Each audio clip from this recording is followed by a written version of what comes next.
ang aking mga pagpapasalamat sa inyong patuloy na suporta sa aking opisina, ang Office of the Vice President.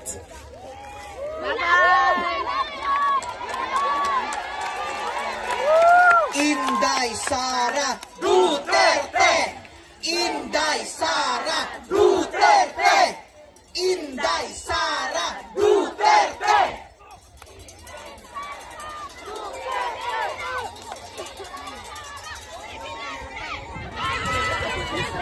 Malakas ang loob ko dahil nandyan kayong lahat.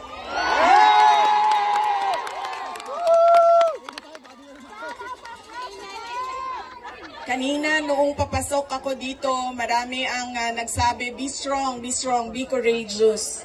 I am only as strong as you are. Kung nakikita ko, sobrang lakas ninyo at sobrang lakas ng pagmamahal ninyo sa bayan.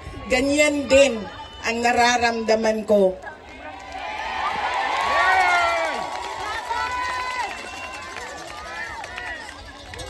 Ang pagpapasalamat ng aming pamilya, ang pamilya Duterte, dako kaayo mi og utang ang kabubuton kaninyong tanan.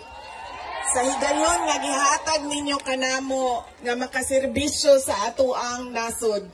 Napakalaki ng utang na loob namin sa inyong lahat sa pagkakataon na ibinibigay ninyo sa amin na makapaglingkod sa bayan. Maraming salamat po sa inyo, mga kababayan namin. Duterte! Duterte! Duterte!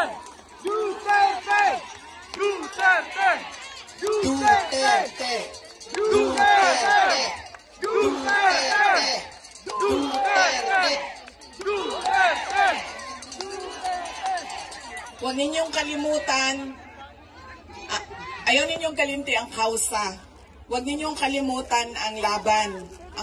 What is our cause? Our cause is for our country. Ang laban na ito ay para sa bayan. Mga kababayan,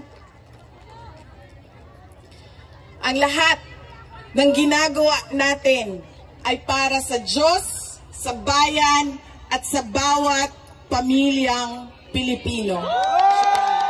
Duterte! Duterte! Duterte! Duterte! Duterte! In behalf of the Filipino migrant, ma'am, salamat po. Malaki po ang pagpunta nyo dito. It's an inspiration for all of us. Am I right? Yes! Kantahan natin si Tatay Digong ng Happy Birthday with Ma'am Sara. Okay? 1, 2, ready, go. Happy birthday to you. Happy birthday.